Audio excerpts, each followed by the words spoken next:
पत्रकार एसोसिएशन में अध्यक्ष श्री नरेश गर्ग जी, मेरे साथी मोहम्मद शाहिद जी, नाजिम आजाद जी,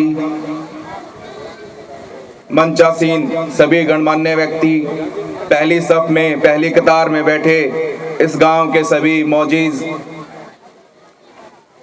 व्यक्ति, मेरे सामने बैठे इस मेवात के, हरियाणा के और इस देश के भविष्य सभी छोटे बच्चों, पहले मैं इस विद्यालय में आने पर, आपके ज़िले में आने पर सबको प्रणाम करता हूँ।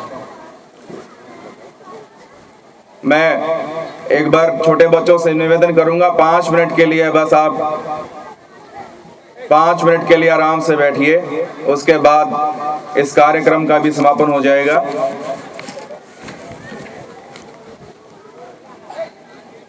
रामधारी सिंह दिनकर जी कहते हैं, सच है विपत्ति जब आती है कायर को ही दहलाती है।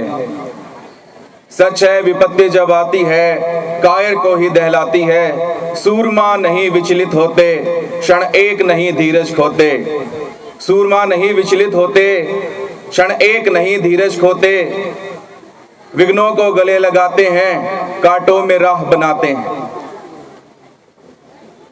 बहुत ही वीर शहीद हसन खान जी मेवात की इस सुरमाओं की धरती पर सबसे पहले पूरे हरियाणा में मैंने फिरोजपुर झिरका, जो कि अंतिम छोर हमारे हरियाणा का है, वहीं से इस अलग को जगाने का प्रयास किया है कि मेवात के लिए जो कहा जाती हैं कि यहाँ नकल चलती हैं, पर्चियां चलती हैं। पिछली बार 4 डिप्टी सुपरिटेंडेंट्स को निलंबित करना पड़ा माननीय मुख्यमंत्री जी को।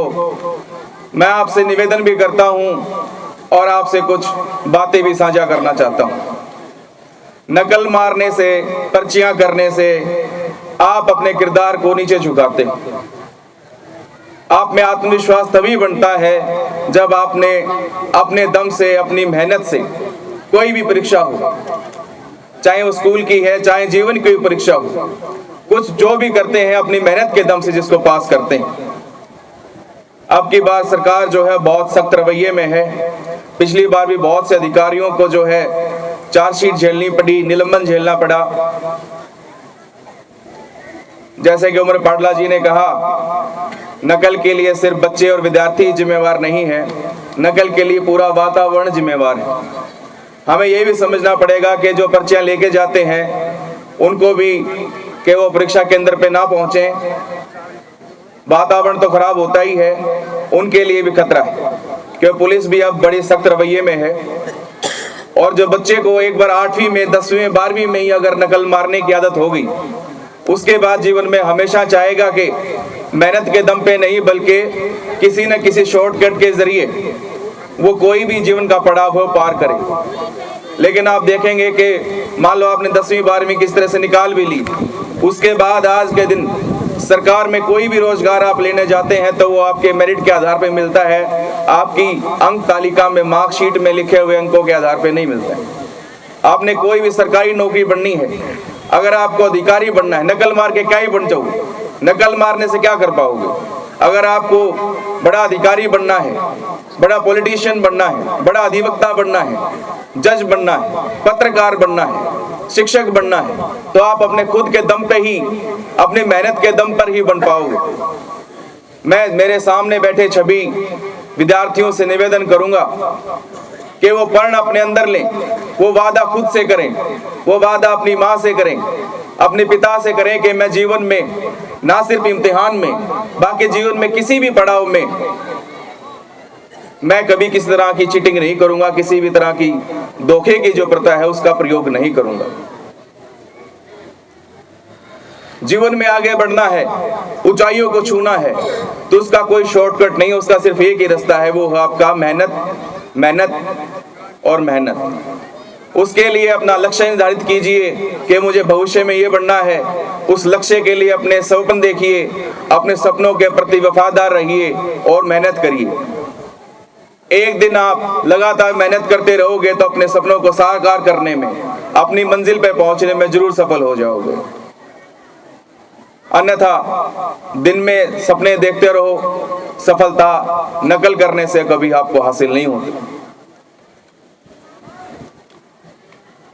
वसुधा का नेता कौन हुआ, भूखंड विजेता कौन हुआ। इस धरती पर राज किसने किया? वसुधा का नेता कौन हुआ, भूखंड विजेता कौन हुआ, अतुलित यश क्रेता कौन हुआ, नवधर्म प्रणेता कौन हुआ। और इसका जवाब है, जिसने न कभी आराम किया, विघ्नों में रहकर नाम किया।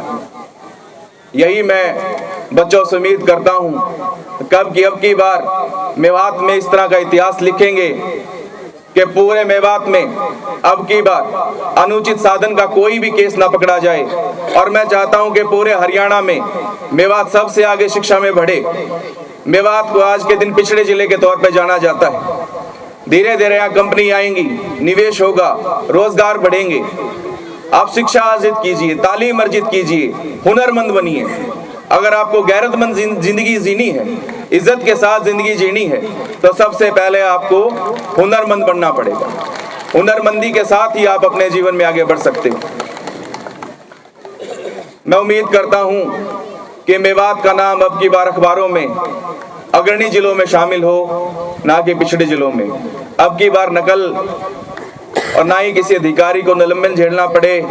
सभी अधिकारियों से भी निवेदन करूंगा और बोर्ड की तरफ से एक बात कहना चाहता हूं कि जो भी सुपरिटेंडेंट, सुपरवाइजर, जिला शिक्षा अधिकारी, मौलिक शिक्षा अधिकारी, खंड शिक्षा अधिकारी, प्राचार्य, जो भी अब की बार परीक्षा के दिनों में अच्छा काम करेंगे, हम हरियाणा विद्यालय शिक्षा बोर्ड की तरफ से उनका मान सम्मान भी करेंगे, उनको प्रशंसा पत्र भी जारी करेंगे। इन्हीं शब्दों के साथ मैं अपनी वाणी को विराम देता हूं। आपने मुझे बुलाया, समय दिया, आपका बहुत बहुत धन्यवाद। नमस्कार।